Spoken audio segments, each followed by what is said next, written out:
Hi folks, welcome to my channel Tips and Techniques. Today we're going to talk about few techniques by which parents can develop adversity quotient in kids. Today's kids are the leaders of tomorrow. To raise strong, smart and emotionally resilient kids, having a strong IQ is not just important, but making sure their adversity quotient AQ is strong, that is crucial as well.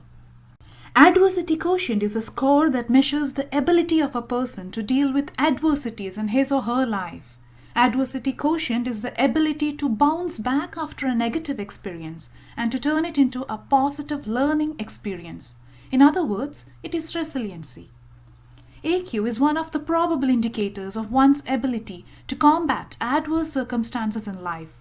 It's useful in predicting attitude, mental stress, perseverance, longevity, learning, and response to changes in environment. Just like IQ and EQ, adversity quotient is increasingly being considered as one of the most important factors that can predict a person's success in life. It is important to understand how parents can nurture and grow adversity quotient in kids. The problem with a child who has always been number one in everything in life is that he does not have the opportunity to build up his AQ, which means it makes it difficult for him to recover from setbacks and to accept failure in life. This can have very negative repercussions. Parents have a big role to play in developing AQ in kids. When parents are anxious or upset, this transfers down to the child. It's important to play a supportive role and be there for your child when they need you. Have a strong emotional connect with them. Empower them to overcome challenges on their own. Let's move on to the tips and techniques. Parent-child bonding. When children are very young, parents should be physically and emotionally accessible to them.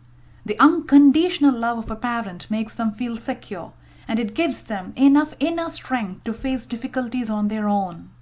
Also, experiences in childhood where the child could overcome adverse circumstances with the parent's support will instill in them the belief that bad things do not necessarily mean the end of the world. Give chance to your kids. Parents need to let kids experience some trying situations. For instance, your child has overlooked to do his or her assignments for school and the submission date is over. If the child is old enough to talk, she should be able to approach the teacher and request for an extension. If the teacher's response is unreasonable, then the parents can step in. Thus, as a child grows, parents should take a back seat and let the child steer his or her experiences. However, they need to step in if the child is being awkwardly dealt with or is manipulated in some way. Let them play with peers. Every child should be engaged in unstructured play for some time every day with his peers. One thing you can do is get him involved in sports because sports is an activity where children will experience failure and defeat. Allowing your child to observe how you deal with failure by getting up and trying again is also important for his development. Let them do household chores.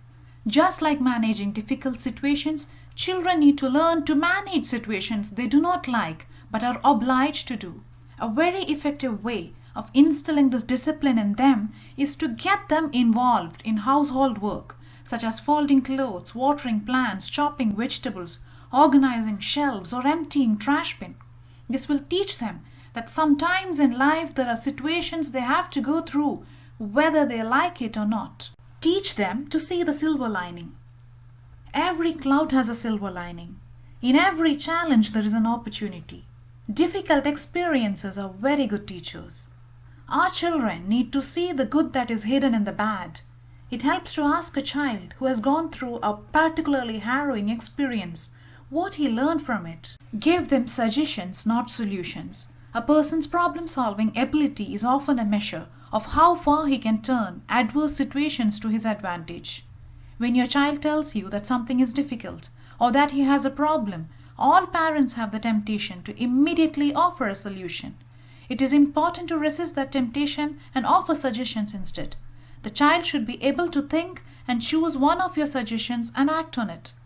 As he gets older, he'll be able to think of many solutions to a given problem and choose the best for himself. Appreciate them when they solve problems. Finally, remember that positive reinforcement works wonders every time. When your child has finally successfully dealt with a bully by standing up to him. Show your appreciation. Or when he has handled a tough relationship problem favorably, tell him that you're proud of him. Let's do a quick recap of the techniques we discussed. Parent-child connection. Give them a chance. Let them play with peers. Let them do household chores. Teach them to see the silver line. Give them suggestions, not solutions. Appreciate them when they solve problems. Dr. Paul G. Stotz in his talk says, "It turns out IQ predicts almost nothing about health, happiness, wealth, many of the key factors of success. This thing called AQ does. It's your hardwired pattern of response to life." For older children or even adults who are lacking in AQ, it's never too late to recognize the need to learn life tools that help to deal with disappointment, be positive in life, and become problem solvers. Diseases and pains, hardships and confusions, natural and man-made disasters, all kinds of adversities appear in our lives at any time. Often, it will make us hesitate and helpless, even distraught. However, many wise men have experienced thousands of wind and rain behind them, and they have already smiled at the situation. Thanks for watching, guys. Please like, share, subscribe, and comment. I would like to hear from you. Thank you.